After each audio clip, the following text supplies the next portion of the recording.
U bent mijn rots, wanneer ik wankel. U wint mij op, wanneer ik val. Bapak, Ibu, Saudara yang kasih dalam Tuhan, selamat pagi buat kita semuanya. Pagi hari ini saya akan membawakan satu firman Tuhan yang tidak terlalu lama bagi kita semuanya. Dan saya ambil firman Tuhan ini dari kitab Ibrani 12 ayat 26 dan ayat 27. Dikatakan demikian, pada waktu itu suaranya menggemparkan bumi. Tetapi sekarang ia berjanji sekali lagi, aku akan menggemparkan bukan saja bumi, tapi langit juga. Perkataan sekali lagi menunjukkan bahwa seluruh dunia yang sudah diciptakan akan digoncangkan dan disingkirkan, supaya yang tertinggal hanyalah yang tidak bergoncang. Sebelum saya melanjutkan firman Tuhan ini, saya ingin bersama-sama dengan saudara untuk kita berdoa, doa yang diajarkan oleh Tuhan Yesus, yaitu doa Bapa kami. Mari kita berdoa. Bapa kami yang ada di surga, dikuduskanlah namamu. Datanglah kerajaan-Mu, jadilah kehendak-Mu di bumi seperti di surga. Berikanlah kami pada hari ini makanan kami yang secukupnya. Dan ampunilah kami akan kesalahan kami, seperti kami juga mengampuni orang yang bersalah kepada kami. Dan janganlah membawa kami ke dalam pencobaan, tetapi lepaskanlah kami daripada yang jahat. Karena Engkaulah yang punya kerajaan dan kuasa dan kemuliaan sampai selama-lamanya. Amin. Bapak Ibu, sejak tanggal 22 Maret yang lalu, gereja mengalami apa yang disebut karantina bagi gereja itu sendiri. Tidak ada lagi ibadah-ibadah yang terjadi. Tidak lagi puji-pujian yang terjadi. Semuanya harus dilakukan di dalam rumah. Istilah karantina sebenarnya merupakan satu istilah yang diambil dari bahasa Perancis, yaitu kata quarantaine. Kata quarantaine ini merupakan sesuatu yang berasal dari kata dasarnya, yaitu kerong. Kerong itu berarti 40. Dan dalam Alkitab, kata 40 itu mempunyai arti yang banyak. Ketika Nuh harus menyelamatkan dirinya dan saudara-saudaranya dan seluruh keluarganya, dia harus dikarantina 40 hari dalam satu kapal yang telah dibangun oleh dia sendiri sesuai dengan ukuran Tuhan. 40 hari air bah melanda seluruh bumi. Tetapi saudaraku, setelah hari yang ke-40, dunia sudah berubah menjadi lain. Nuh menjadi saksi untuk hal itu. Musa, ketika dia harus dikarantina 40 hari naik ke Gunung Sinai, berhadapan muka dengan Tuhan. Dan saat itulah dia mendapatkan 2 loh batu yang berisi 10 perintah Allah. Semuanya berubah. Ketika Yunus diutus Tuhan ke Niniwe, walaupun dia berontak, dan pada akhirnya Tuhan melakukan cara yang lain untuk membawa dia ke Niniwe. Satu hal yang dikatakan, hai bangsa Niniwe, 40 hari bagimu waktu yang diberikan Allah untuk bertobat. Dan saudara, seluruh rakyat berpuasa. Bahkan seluruh ternak-ternak mereka tidak makan rumput, tidak minum, semuanya berpuasa. Dan ketika itulah sebenarnya seluruh bangsa Niniwe bertobat. Yesus, sebelum dia memulai satu pelayanan yang luar biasa, 40 hari dia harus karantina di padang gurun. Dilatih, dicobai. Nah, kita berkata, setelah 40 hari dia keluar daripada padang gurun, semuanya berubah. Alkitab mencatat, dia disertai dengan kuasa Allah. Bapak Ibu, suatu hal yang saya ingin katakan pada kita semuanya, kita tidak takut bahwa sebenarnya kita ini sedang dikarantina. Datang dalam gereja, kita tidak melihat semua yang ada. Tidak jemaat. Tapi satu hal yang saya ingin katakan pada kita semuanya, Walaupun kita tidak melihat mereka ada, tapi Tuhan tetap ada di tengah-tengah mereka. Amin, Bapak Ibu. Ini merupakan sesuatu yang saya ingin katakan pada kita semuanya.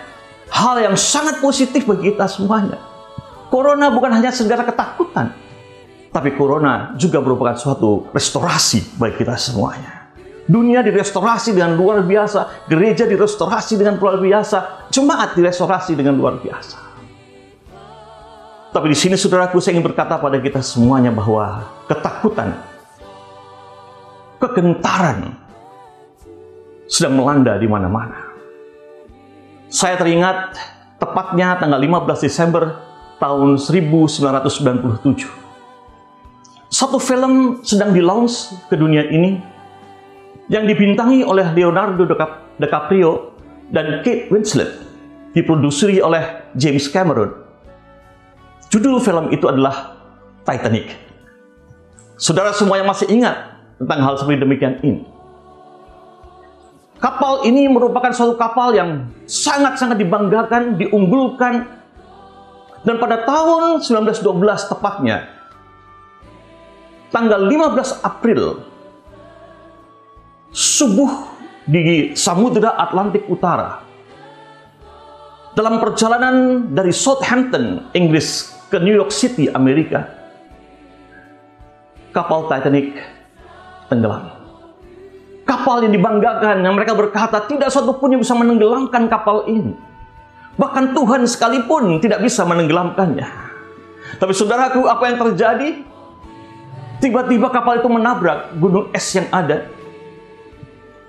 Lambungnya terrobek dan kapal itu perlahan-lahan mulai tenggelam. Sekoci-sekoci diturunkan.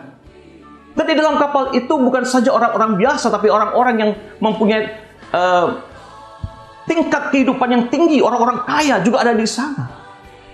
Dan ketika sekoci-sekoci diturunkan, yang hanya bisa memuat 1.178 orang per sekoci, atau saya katakan total seluruh sekoci yang ada hanya bisa terisi oleh 1.178 orang. Setiap sekoci hanya mampu menampung 60 orang. Tapi orang-orang yang merasa dirinya adalah orang-orang yang kaya, mereka menolak untuk masuk dalam sekoci itu. Karena mereka harus berdesak-desakan. Dan mereka berkata, buat apa kami berdesak-desakan? Kami sudah membayar cukup banyak uang untuk naik kapal Titanic. Dan saudaraku, apa yang terjadi?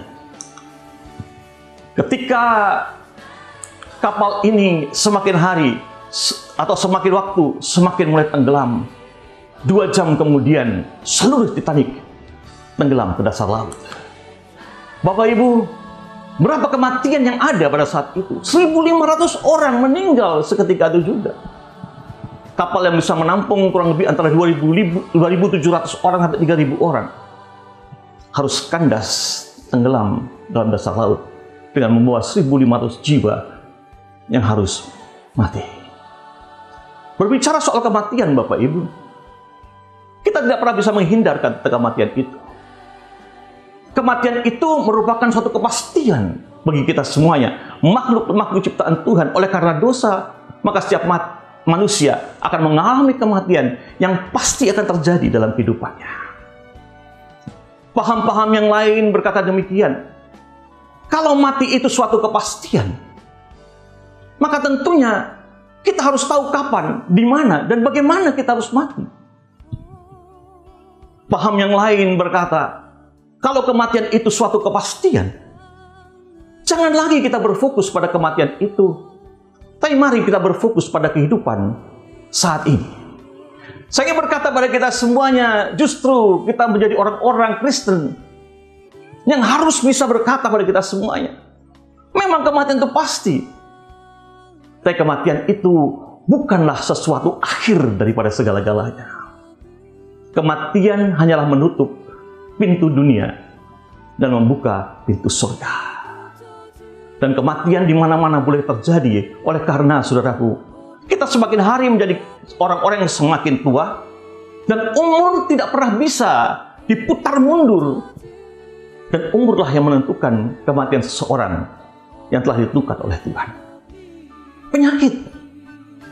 Di mana-mana penyakit itu ada. Penyakit pun menyebabkan kita semuanya menjadi orang-orang yang mati pada akhirnya. Sembuh juga merupakan suatu kemungkinan yang ada. Kesombongan manusia.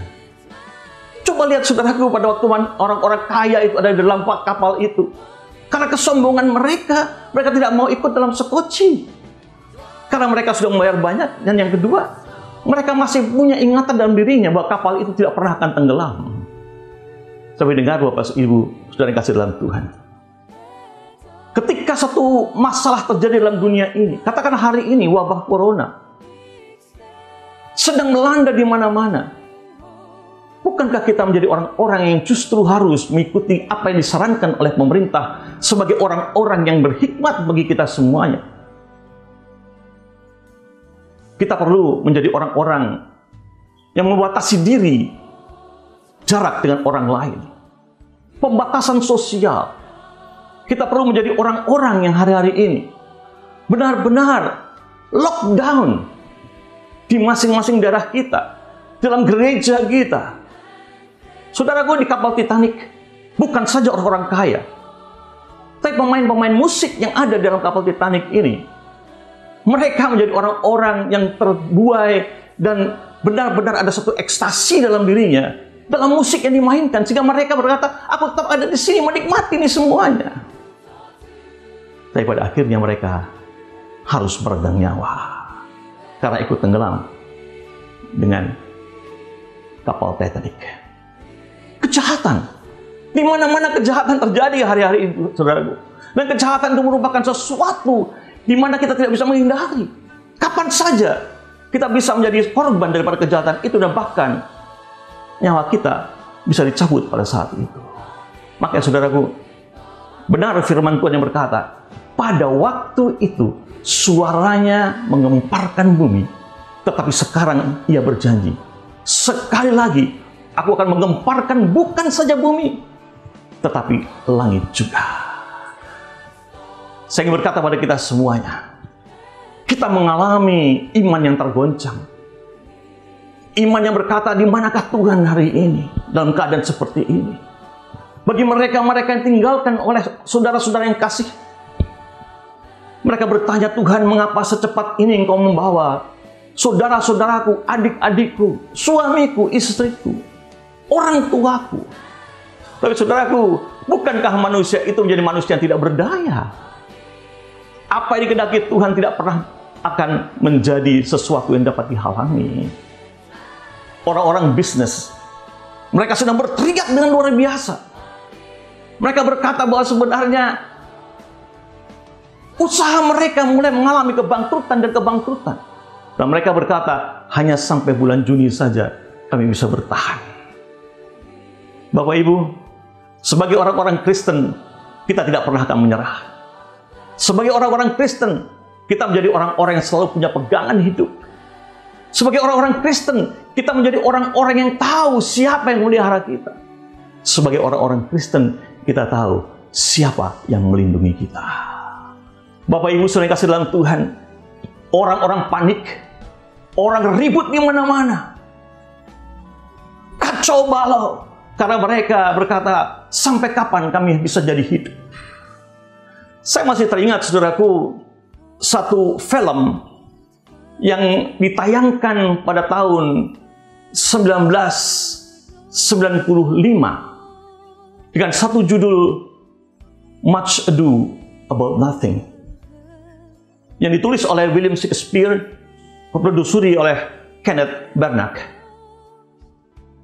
Kalau melihat pada judul film ini, kalau diterjemahkan dalam bahasa Indonesia, berkata demikian, ribut-ribut untuk sesuatu yang tidak penting. Kita semuanya senang untuk kita ribut-ribut dengan sesuatu yang tidak penting. Senang bahwa segala sesuatu yang kecil dibesar-besarkan. Bahkan sesuatu yang kecil mulai dicari bagaimana kita bisa membuat yang kecil menjadi besar dan pengaruh orang banyak. Tapi moral dari film ini berkata demikian.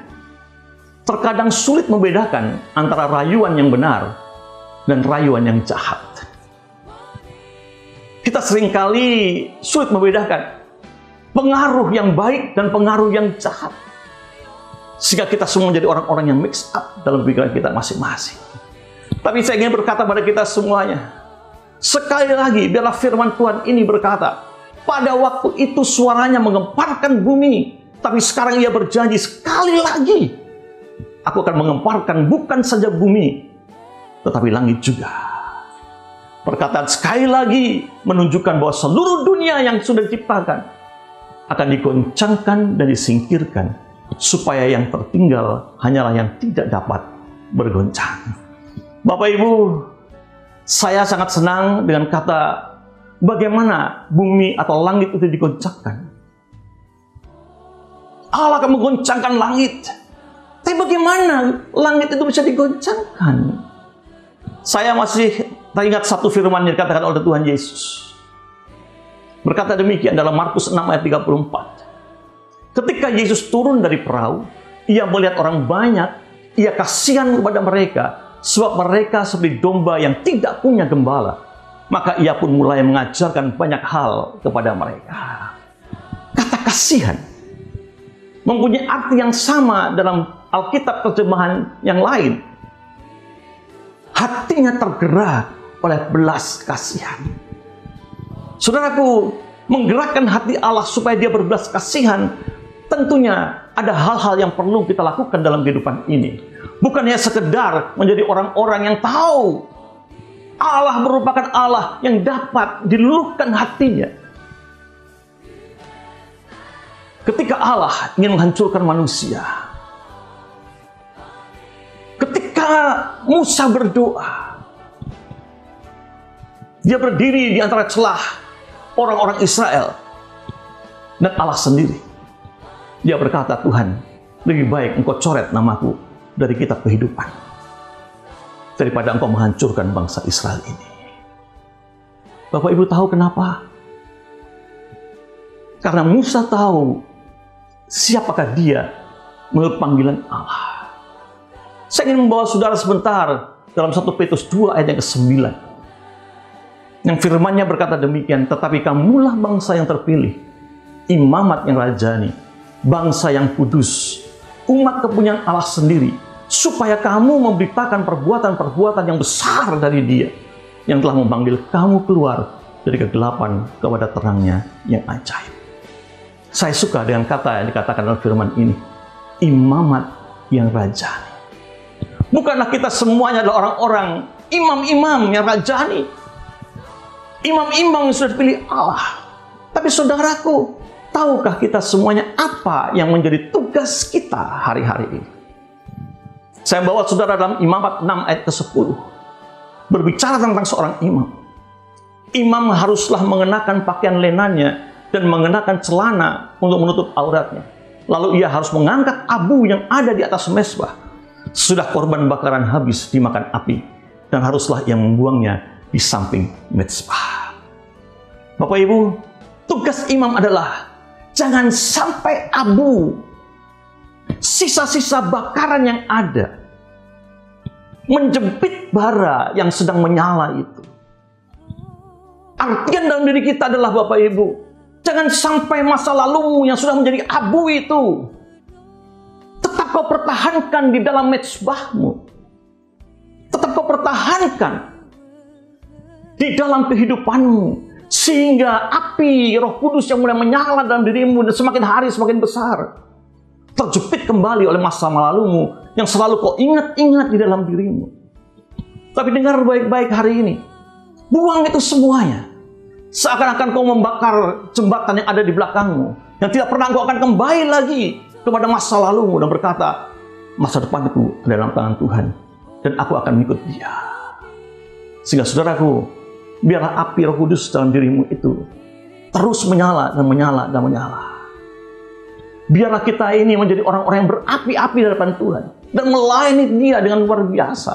Dan saya percaya Bapak Ibu, kalau kita ini menjadi orang-orang yang demikian itu, kita menjadi orang-orang yang benar-benar dapat menjadi kekasih Allah yang luar biasa, dan Dia mendengarkan suara kekasihnya itu kita semuanya. Yang kedua, saudaraku, tugas daripada seorang imam Keluaran 30 ayat 7 berkata demikian. Di atasnya haruslah Harun membakar ukupan dari wangi-wangian. Tiap-tiap pagi apabila ia membersihkan lampu-lampu, haruslah ia membakarnya. Saya ingin berkata pada kita semuanya, sebenarnya Allah menginginkan kepada kita bahwa wangi-wangian dan ukupan di hadapan Allah terus naik ke hadapan Dia. Pujian penyembahan kepada Dia harus selalu naik di hadapan Tuhan. Tadi pagi dalam perenungan saya, pagi-pagi benar, saya mendengar memuji Tuhan dalam kamar kerja saya. Dan satu lagu lama yang saya masih ingat ketika pertama kali gereja kami, gereja Kristen Perjanjian Baru, lagu itu mengumandang hampir setiap saat. Waktu pagi hari, ku mencari wajah-Mu. Saya nggak tahu Bapak Ibu, tapi lagu itu 3-4 hari ini selalu membayangi dalam pikiran saya, berbicara dalam pikiran saya. Dan tadi pagi saya mencari dalam komputer, saya temukan lagu itu. Saya mendengarkannya, betapa indahnya, seakan-akan saya berada di hadapan Tuhan, muka dengan muka, dan berkata pada Dia, Tuhan, dalam masa-masa seperti ini, hanya satu hal yang bisa kulakukan, menyerahkan diriku dalam tangan-Mu. Dengan memuji Engkau, membesarkan Engkau sebagai imam di hadapan-Mu, ya Allah. Dan aku tetap akan membersihkan lampu supaya dia tetap menyala dalam kemah-Mu ini, ya Bapa. Betapa indah, saudaraku. Naikkanlah pujian penyembahan-Mu hadapan Tuhan. Dan saya percaya Tuhan menyenanginya. Saudara, yang ketiga adalah kita perlu menjadi orang-orang yang selalu makan firman Tuhan sebagai roti kehidupan bagi kita semuanya. Roti kehidupan yang membawa kita menjadi semakin hari semakin kuat.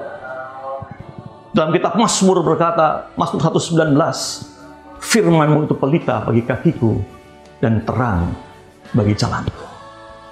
Jangan lupakan setiap hari, saudaraku, dalam hidupmu, dalam masa-masa yang sulit ini, baca firman Tuhan, baca firman Tuhan. Makan firman Tuhan itu sebagai roti kehidupan bagi saudara. Yesus berkata, akulah roti hidup itu. Dan kalau engkau makan roti hidup itu, saudaraku, semakin hari semakin engkau dikuatkan. Imanmu semakin dibangun di hadapan Allah. Dan Dia menjadi Allah yang akan menyertai engkau, memimpin engkau. Dan saya percaya Bapak Ibu bahwa inilah merupakan suatu hal yang kita harus lakukan. Keempat, saudaraku, urapan Roh Kudus harus tetap menyala dalam diri kita. Lampu itu harus tetap menyala. Jangan seperti 5 gadis yang bodoh yang kehilangan minyaknya, dan ketika pengantin itu datang, mereka tidak sempat untuk menyalakan api di atas perapian yang sudah disediakan bagi mereka, di atas kandil yang disediakan bagi mereka. Dan saya percaya Bapak Ibu bahwa Roh Kudus merupakan oknum yang sudah dijanjikan oleh Yesus untuk menolong kita semuanya, supaya kita ini menjadi orang-orang yang tetap berjalan pada Dia. Kalau saudara mengikuti 4 hal ini sebagai seorang imam, maka saya percaya hidup saudara akan menjadi hidup yang luar biasa di depan Tuhan. Sehingga saya ingin katakan kepada saudara, when I depend on God, I am unshakable. Kalau saya bergantung kepada Tuhan, maka saya tidak pernah akan bisa digoncangkan. Karena siapakah yang bisa menggoncangkan Allah? Siapakah yang bisa menggoncangkan Dia yang tidak tergoncangkan itu? Dan terakhir, yang kelima, kita perlu setiap saat memercikkan darah di atas tabut perjanjian yang dilakukan oleh imam besar. Dalam artian, mari kita menjadi orang-orang yang setiap hari mengintrospeksi diri kita masing-masing atas dosa-dosa yang sudah kau perbuat. Hanya dengan satu kata, bertobatlah kembali. Kalau setiap orang mengakukan dosanya dengan jujur dan tulus di hadapan Tuhan, maka Dia Allah yang setia dan adil. Dia akan mengampuni dosa-dosa kita, dan Dia akan menyucikan dan menguduskan kita kembali. Bapak Ibu Saudara yang kasih dalam Tuhan, saya tutup dengan kata-kata ini. My body may be strong, but my true strength is in my spirit. I move forward with focus, confidence, and relentless optimism. I am unshakable. Aku tidak tergoncangkan. Tubuhku menjadi tubuh yang kuat. Tetapi kekuatan yang benar-benar itu adalah dari Rohku. Dan aku bisa berjalan ke depan. Dan aku tidak pernah dapat digoncangkan oleh apapun juga. Bapak Ibu yang kasih dalam Tuhan, saya ingin berkata pada kita semuanya, jangan takut dengan keadaan apapun yang terjadi hari-hari ini. Kuatkan dirimu. Hai imam-imam Tuhan, tahu apa yang menjadi tanggung jawabmu. Tahu apa yang harus kau kerjakan di depan Tuhan. Goncangkan langit, gerakkan hati Tuhan. Dan saya percaya Bapak Ibu, bahwa wabah yang sedang melanda dunia hari ini semakin akan menjadi wabah yang mengecil dan mengecil. Dan akhirnya dunia kembali dalam dunia yang berbeda. Saya suka saudaraku, bahwa data-data yang kami terima kemarin, ternyata rasio yang ada dari mereka yang terinfeksi, mereka yang sembuh, dan mereka yang meninggal, semakin hari rasionya semakin bagus dan semakin bagus. Dan saya bisa percaya Indonesia dalam waktu dekat akan mengalami kemenangan daripada segala masalah yang sedang kita hadapi. Sekali lagi saya ingin katakan kepada saudara, kekuatanmu bukan daripada tubuhmu, tapi kekuatan yang benar-benar itu ada di dalam Rohmu. Engkau tidak pernah akan tergoncangkan. Tuhan berkati kita semuanya. Mari kita berdoa. Ya Tuhan, hamba-Mu selesai menyampaikan isi hati-Mu, selesai menyampaikan firman-Mu ya Bapa. Biar Tuhan saat ini juga hamba berdoa bagi mereka yang dalam kegentaran, ketakutan, dalam kebimbangan. Engkau Allah yang tidak pernah dapat tergoncangkan ya Bapa. Dan oleh karena Engkau tidak tergoncangkan ya Tuhan, Engkau akan menolong kami semuanya. Tuhan, kami ingin datang ke hadapan-Mu dengan apa adanya kami. Memandang kepada wajah-Mu ya Tuhan. Memandang kemuliaan-Mu yang besar itu ya Allah. Menyatu dengan Engkau. Dan kami tahu ya Bapa, ketika firman itu ada dalam kami, dan kami ada dalam Engkau ya Bapa, Engkau berkata, mintalah apa saja, maka aku akan berikan kepadamu. Kami tahu Tuhan, permintaan kami cuma satu pagi hari ini. Untuk kemuliaan-Mu, sembuhkan mereka-mereka yang terkontaminasi dengan COVID-19 ini ya Bapa. Pulihkan gereja-Mu, pulihkan jemaat-Mu, pulihkan kami semuanya ya Tuhan. Sehingga kami boleh melihat satu wajah yang baru, dunia yang baru, gereja yang baru, dan manusia yang baru. Terima kasih Bapa, di dalam nama Tuhan Yesus hamba-Mu sudah berdoa. Amin.